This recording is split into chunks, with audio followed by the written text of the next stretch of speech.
नमस्कार मंडळी. सध्या सुट्टीचा काळ सुरू झालेला आहे. सुट्ट्या लागणार आहेत किंवा काही जणांना लागलेल्याही आहेत. आणि हा सतावणारा हा सगळ्यात महत्वाचा प्रश्न आहे की आई मी काय करू, बाबा मी काय करू, सुट्टी लागली आहे, मला काहीतरी दे ना, मला खायला दे ना, मला काही ना काहीतरी करायचंय, आई मी हे करून बघू का. आणि ह्या सगळ्या गोष्टींमध्ये पेरेंट म्हणून आपण सगळ्यात जास्त वैतागलेला असतो. तर आपण हाच गोष्टीबद्दल आज विचार करणार आहोत आणि याच्याही पुढच्या काही गोष्टींमध्ये या गोष्टींबद्दल बोलणार आहोत. तर ह्या जागतिक प्रश्नावरती आपण काय असं का होतं, हा प्रश्न का पडतो याच्यावरती बोलणार आहोत. तर बऱ्याचदा मुलांना हा वेळ घालवायचा कसा हा प्रश्न असतो. मग काही दिवस आराम होतो, काही दिवस मोबाईल होतो, काही दिवस टीव्ही होतो, काही दिवस कुणाकडे तरी राहायला जातो आणि सुट्टी संपून जाते. खरं पाहिलं तर हा सुट्टीचा काळ आपल्याला मुलांमधल्या काही गोष्टी डेव्हलप करण्याच्या दृष्टीने वापरता येऊ शकतो का, हा विचार करायला लावणारी गोष्ट आहे. आणि असं नाहीये का की त्यांना कुठेतरी एखाद्या वर्कशॉपला एखाद्या ऍक्टिव्हिटीला अडकवलं म्हणजे आपण सुटलो, तर असं नाहीये. ती त्या ऍक्टिव्हिटीवरनं आल्यावरती सुद्धा हाच प्रश्न विचारतात, आई आता मी दमलो, आता मला बोर झाला, तर मी काय करू. सो आपल्याला ह्या सुट्टीचा, ह्या त्यांच्या एनर्जीचा आपल्याला कुठे वापर करून घेता येईल का, की जेणेकरून आई मूल म्हणून, मूल आणि बाबा म्हणून किंवा ऍज अ कुटुंब म्हणून आपल्याला काही गोष्टी शिकता येतील, त्याच्यातल्या काही मेमरीज ज्या आपल्या आयुष्यभरासाठी आपल्यासोबत राहतील, अशा काही करता येतील का. आणि अशी एनर्जी की जी मुलांना पुढचा पूर्ण वर्षभर मदत करत राहील. ते काही शिकलेली स्किल्स असतील, काही ऍक्टिव्हिटीज असतील, काही हँड्स ऑन गोष्टी असतील, त्यांनी तयार केलेल्या काही क्राफ्टच्या गोष्टी असतील की ज्या त्यांना वर्षभर काही गोष्टींची आठवण करून देत राहतील. तर आता आपण पहिल्यांदा सगळ्यात महत्वाची गोष्ट जाणून घेणार आहोत की हा सुट्टीचा काळ सगळ्यात महत्वाचा का आहे. आपण बघायला गेलो तर शाळा चालू असते तेव्हा मूल एका स्ट्रक्चर्ड रुटीन मध्ये फिरत असतं.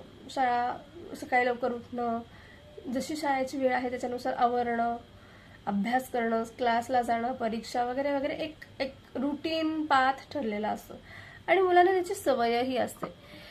जेव्हा सुट्टी लागते तेव्हा ह्याचा विचार मुलांनी केलेला नसतो की त्या सुट्टीमध्ये मी करणार काय. 4 दिवस मुलांना मज्जा येते की आपण आता निवांत झोपणार, मी खूप वेळ झोपणार, हे करणार ते करणार, पण एका वेळेनंतर त्या गोष्टीचा कंटाळा यायला लागतो आणि मग आपल्यासमोर हा प्रश्न येतो. तर आपण हा विचार करूयात की ह्याच मुलांच्या एनर्जीचा आपल्याला वापर कसा करता येतील. त्यांना काही सवयी लावण्याच्या दृष्टीने, त्यांना इंडिपेंडंट बनवण्याच्या दृष्टीने, त्यांची काही थिंकिंग स्किल डेव्हलप करण्याच्या दृष्टीने याचा आपल्याला वापर कसा करता येईल. तर आपण पुढच्या सगळ्या गोष्टींमध्ये ह्या गोष्टींचा विचार करणार. मी गेली 10 ते 12 वर्ष मुलांसोबत या डेव्हलपमेंटल स्टेजेससाठी काम करते आणि त्याच्यातून ज्या ज्या गोष्टी मला अशा जाणवल्या की हा बाबा या गोष्टींचा विचार आपण केला, या गोष्टींवरती काम केलं तर आपल्याला बऱ्याचशा गोष्टींचा फायदा होतो. तर त्या गोष्टी मी तुमच्याबरोबर शेअर करणार आहे. तर व्हिडिओ शेवटपर्यंत नक्की पहा.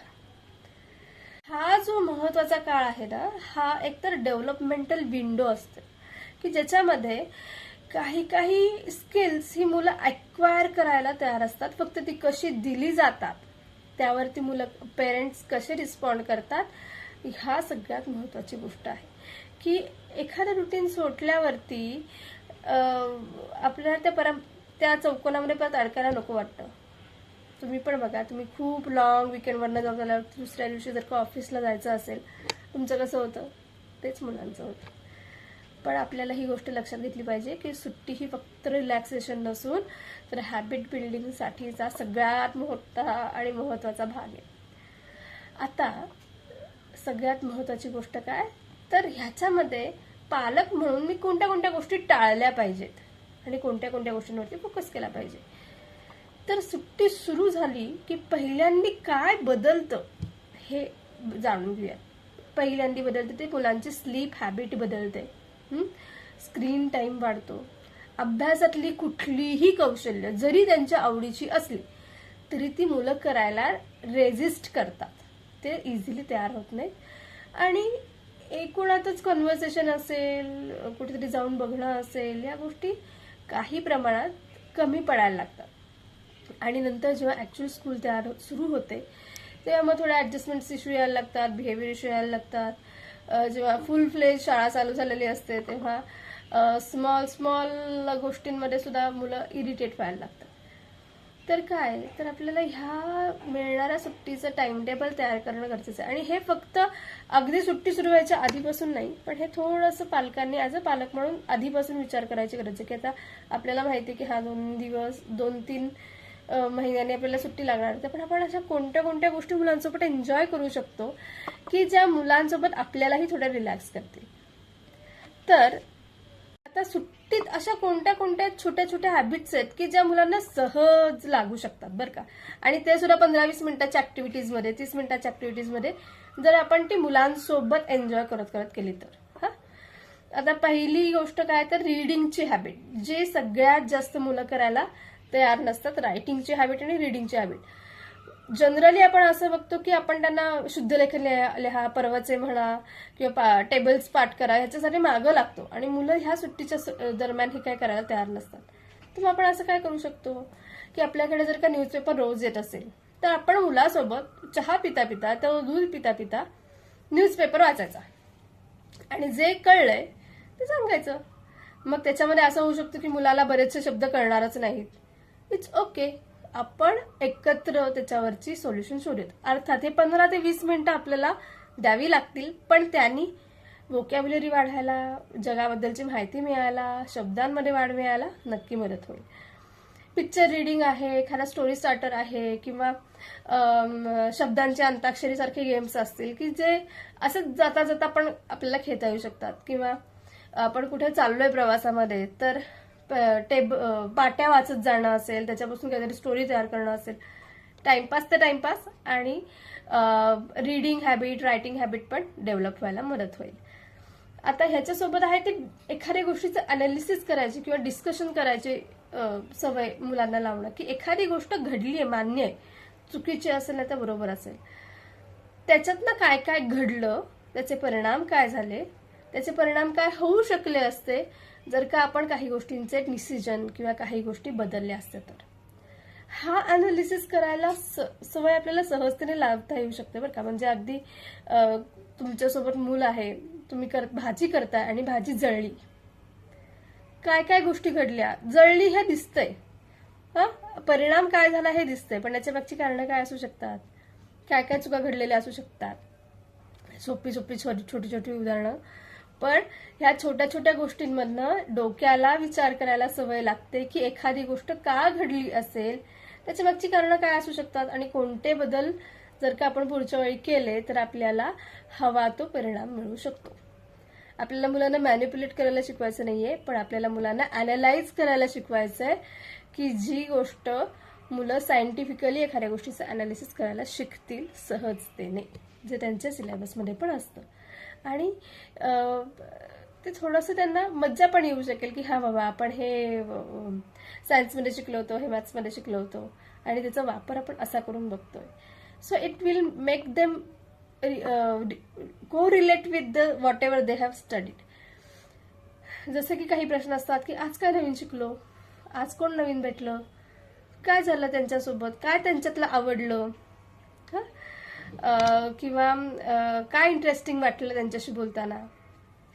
या बाबतीत आपण असंही काही करू शकतो की काही तुमचे मित्र मैत्रिणी जे वेगळ्या फील्डमध्ये आहेत त्यांच्याशी जाऊन भेटणं असेल, त्यांच्या वर्कशॉपवरती, त्यांच्या कामाच्या संदर्भात जाऊन, कामाच्या ठिकाणी जाऊन भेटणं असेल, ते कसं काम करतात त्याचं ऑब्झर्व करायला देणं असेल, मुलांनी काही एक्सप्लोअर करून बघणं असेल आणि त्याच्यानंतर त्याच्याबद्दल डिस्कशन्स करणं असेल, कोणती स्किल्स लागतात, काय लागतं, कसं केलं पाहिजे, की जेणेकरून स्किल्स डेव्हलपमेंट कशी होऊ शकते, आपल्याला कोणत्या स्किल्स, कोणत्या गोष्टींवरती भर द्यायला पाहिजे ह्याचा अंदाज मुलांना ऑटोमॅटिकली येईल. आता सुट्टी म्हणजे काय तर वीकेंडचं किंवा त्या पूर्ण आठवड्याचं त्या सुट्टीचं प्लॅन करण्याची नवीन संधी आहे. आता म्हणजे असं आहे का की माझी 15 दिवसाची सुट्टी संपली किंवा ही महिनाभराची सुट्टी संपली की मी हे वीकेंड प्लॅन परत करायचाच नाही, तर असं काही नाही. तुम्हाला दर शनिवार रविवार मिळणार आहेत जेव्हा मुलांना सुट्ट्या असणार आहेत आणि तोच प्रश्न परत असणार आहे की मी काय करू. दिवाळीची सुट्टी असणार आहे, ख्रिसमस सुट्टी असतील, थंडीची आणखी पण लागून येणाऱ्या सुट्ट्या असू शकतात. ऑब्व्हियसली तेव्हा शाळेचा होमवर्क, टेस्ट, रुटीन या सगळ्या गोष्टी असतील, पण जर का आपल्याला मुलांना काही गोष्टींची हॅबिट बनवायची असेल, त्यांना टाइम प्लॅन करणं असेल, रुटीन प्लॅन करणं असेल, ह्या जर का गोष्टी हॅबिच्युअल बनवायच्या असतील तर त्याही दृष्टीने आपण मुलांना सवय लागणं गरजेचं आहे. म्हणजे एखाद्या गोष्टीचं रुटीन आपलं आपण बनवणं ही लॉंग टर्म डेव्हलपमेंट मधली गोष्ट आहे की ना की ती फक्त सुट्टीपुरती. मग कदाचित सुट्टीवरनं आपल्याला मुलांना वीकेंडसाठी काय प्लॅन करता येईल, त्याच्यासाठी त्यांनी काही टास्क आधी ठरवणं असेल आणि तर ते वीकेंड मधल्या गोष्टी होतील. यासारख्या गोष्टींच्या काही गोष्टी मुलांमधल्या बिहेवियर चेंजेससाठी आपल्याला वापरता येऊ शकतात. त्याच्याबद्दल आपण पुढे बोलणारच आहोत. पण हा जो रुटीन डेव्हलपमेंट आहे हा मुलांच्या डेव्हलपमेंटचाच एक पार्ट आपण बनवू शकतो का ह्याचा विचार नक्की करा. म्हणजे ह्यानी काय काय होऊ शकतं तर मुलांचं अटेन्शन इम्प्रूव्ह होऊ शकतं, व्होकॅब्युलरी इम्प्रूव्ह होऊ शकते, मेमरी इम्प्रूव्ह होऊ शकते, लँग्वेज इम्प्रूव्ह होऊ शकते, कॉन्फिडन्स वाढू शकतो, फिजिकल हेल्थ मुलांची डेव्हलप होऊ शकते आणि जे सिव्हिक सेन्स मधल्या काही गोष्टी असतात, सिव्हिक सेन्स मधल्या काही रुटीन्स असतात जे मुलांना इतर आपल्याला गोष्टींमधनं शिकवता येत नाहीत किंवा त्यांच्या हेवी रुटीनमधनं शिकवता येत नाहीत, त्या गोष्टी आपल्याला वीकेंडमध्ये या सुट्टीमध्ये काही करता येतात का याचा विचार करूया. आता मला एक सांगा, वीकेंडचं रुटीन म्हणजे काय वाटतं बरं? वीकेंडचं रुटीन म्हणजे एक्स्ट्रा स्टडीज टाइम आहे का? तर नाही, वीकेंडचं रुटीन म्हणजे स्किल डेव्हलपमेंटचा पार्ट आहे.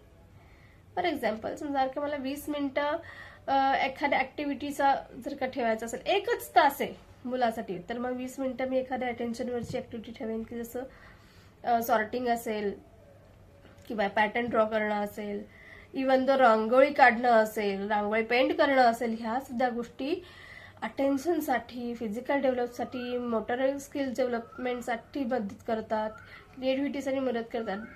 सो एकच ऍक्टिव्हिटी आपल्याला मदत करू शकते. म्हणजे जर का आपण एका वीकेंडचे 3 ते 4 गोष्टी फोकस ठेवले, म्हणजे फॉर एक्झाम्पल जर का माझं अटेन्शन, लँग्वेज डेव्हलपमेंट आणि क्रिएटिव्ह थिंकिंग हे जर का गोल असेल तर 20 मिनिटं अटेन्शनवरती, 20 मिनिटं क्रिएटिव्हिटीवरती, 20 मिनिटं लँग्वेज डेव्हलपमेंटवरती, असं जर का आपण फॉर्म्युला वापरून बघितला तर आपल्या या तिन्ही गोष्टी साध्य होऊ शकतात. आणि एकाच ऍक्टिव्हिटीमधनं सुद्धा या तिन्ही गोष्टी साध्य होऊ शकतात. पण मग त्याच्यासाठी वाढणारं ड्युरेशन हा इरिटेशनचा पार्ट असू शकतो. सो मे बी आपण 20-20 मिनिटांमध्ये जर का त्या डिवाइड केल्या तर मुलं पण बोर होणार नाहीत आणि आपल्यालाही आपला जो मेन भाग आहे किंवा जे गोल आहे ते साध्य करता येईल. जसं मी सुरुवातीला म्हणलं तसं की ह्या सगळ्या गोष्टींमध्ये पालक म्हणून मी या गोष्टींकडे कसा बघतो, माझी भूमिका कशी असते, मी त्याच्यावरती कसा रिस्पॉन्ड करतो, ह्या गोष्टीवरती मूल हे स्किल शिकणार आहे का त्याच्यापासून लांब जाणार आहे हे ठरत जातं बरं का. म्हणजे साधी गोष्ट आहे, कोणत्याही ऍक्टिव्हिटीने मुलांमध्ये बदल नाही होत. पालक म्हणून मी त्याच्यामध्ये किती इन्व्हॉल्व्ह होतो, पालक म्हणून मी त्याच्यावरती काय रिस्पॉन्ड करतो, ह्या सगळ्या गोष्टी महत्वाच्या आहेत. मी किती वेळा मूल एकच गोष्ट 4 वेळा सांगत असले तरी किती शांतपणे ऐकून घेतो. माझे कान हे मुलांनी सांगितलेल्या गोष्ट न थकता ऐकून घेण्यासाठी किती वेळा असतात आणि त्याचं त्याला अनालिसिस करायला शिकवण्यासाठी किती वेळा मी त्याला गाईड करतो. माझ्या वागण्या बोलण्यातून मुलाला कळत नकळतपणे ह्या गोष्टी शिकायला मिळतात, तर मी त्याचं अनुकरण किती वेळा करतो. ह्या सगळ्या गोष्टींमधनं मुलं शिकत जाणार आहेत, ना की एखाद्या ऍक्टिव्हिटीमधनं. तर त्यांच्यासोबत बसणं असेल, इंटरेस्ट घेणं असेल. पण इंटरेस्ट घेणं म्हणजे असं नाही की मी अख्खी गोष्ट त्याला करून देणार आहे, त्याला येत नाही म्हणून, तसं नाही. मी जर का ऍक्टिव्हिटी करत असेल तर मी त्याच्या सोबत राहणार आहे, पण त्याच्या गोष्टींमध्ये इंटरफेअर करणार नाही अनलेस अँड अंटिल तो मला मदत मागत नाही. मी ऑब्झर्व करू शकतो, मी बघू शकतोय, कुठं लागली तर मी हिंट देऊ शकतो, पण मी त्याचं काम करणार नाही. मी जर का त्याचं काम करायला लागले किंवा लागलो तर ते माझं काम होईल, मी शिकेल, मूल शिकेल का नाही. तर मग आपल्याला पालक म्हणून त्याच्यामध्ये इन्व्हॉल्व्ह होताना ही गोष्ट महत्वाची आहे की आपल्याला आपल्या पिल्लाला दाणे कसे वेचायचे आणि ते खायचे कसे हे शिकवायचंय. कोणते दाणे वेचायचे, कसे वेचायचे हे शिकवायचे. त्यामुळे जर का तुम्ही पक्ष्याला बघितलं असेल तर एकदम पिल्लाला खालनं उडता यायला लागलं की ते फक्त दाखवतं तुला कसंच खायचंय, खायचं त्यांनीच आहे. त्यामुळे आपल्याला आपल्या पिल्लांना सुद्धा हेच शिकवायचं की दाणे समोर आहेत, ते टिपायचे कसे. एकदा करून दाखवल्यावरती मुलांनी ते करण्यासाठी त्यांना प्रोत्साहन देणं असेल. तो फेल झाला त्या गोष्टीमध्ये, ती नाही जमली तरी त्याच्यावर हिरमोड न होता चल आपण परत एकदा ट्राय करू, या बाजूने ट्राय करून बघूयात, आपण करूयात, तू एकटा नाही. आणि त्याच्यामध्ये पेशंटली जोपर्यंत मूल सांगत आपल्याकडे मागत नाही मदत, तोपर्यंत थोडंसं पेशन्स ठेवणं ही पण गरजेची गोष्ट आहे. तर मग आजपासून सुट्टीचं प्लॅन करायला सुरुवात करा. रोज 15 मिनिटं, रोज 5 मिनिटं. आता सुरू करताना अगदीच छोट्यातल्या छोट्या प्लॅनपासून सुरू करा, की 25 मिनिटाचा प्लॅन, की ज्याच्यामध्ये 15 मिनिटाची काहीतरी ऍक्टिव्हिटी आहे, फिजिकल गेम आहे, 5 मिनिटं त्याच्यामध्ये नंतर डिस्कशन करताय, 10 मिनिटाची क्रिएटिव्हिटीची ऍक्टिव्हिटी आहे किंवा रिडिंगची ऍक्टिव्हिटी आहे. आणि इतक्या 15 मिनिटाच्या 25 मिनिटाच्या प्लॅननी सुरू करत हळूहळू तासाभराच्या प्लॅनपर्यंत आपल्याला जाता येऊ शकतं. जेव्हा मुलांना ह्या गोष्टीची सवय होते तेव्हा आपल्याला त्यांना पुढे कंटिन्यू करता येऊ शकतं. तर आता ह्याच्यातनं आपल्याला घ्यायचं काय आहे, तर सुट्टी हा टाइमपासचा गोष्ट नाहीये, तर ही सगळ्यात मोठी मिळालेली संधी आहे मुलांचे स्किल्स डेव्हलप करण्यासाठीची. आणि ती जर का रोजच्या छोट्या छोट्या गोष्टींमध्ये आपण डिवाइड केली, रुटीनमध्ये इन्क्लूड केली, तर ही छोटी गोष्ट मुलांचं भविष्य बदलण्यासाठी, त्यांना पुढे एक पाऊल नेण्यासाठी मदत नक्की करू शकते. तर या सिरीजमध्ये पुढच्या भागात आपण काय काय पाहणार आहोत, तर मुलांची एकाग्रता कशी वाढवता येईल घरातल्या छोट्या छोट्या गोष्टींनी, किंवा त्यांच्यासाठीच्या काय ऍक्टिव्हिटी आपल्याला करता येऊ शकतात. तुम्हाला जर का हा व्हिडिओ उपयोगी वाटला असेल तर इतर पालकांपर्यंत नक्की शेअर करा आणि चॅनल सबस्क्राईब करा. धन्यवाद.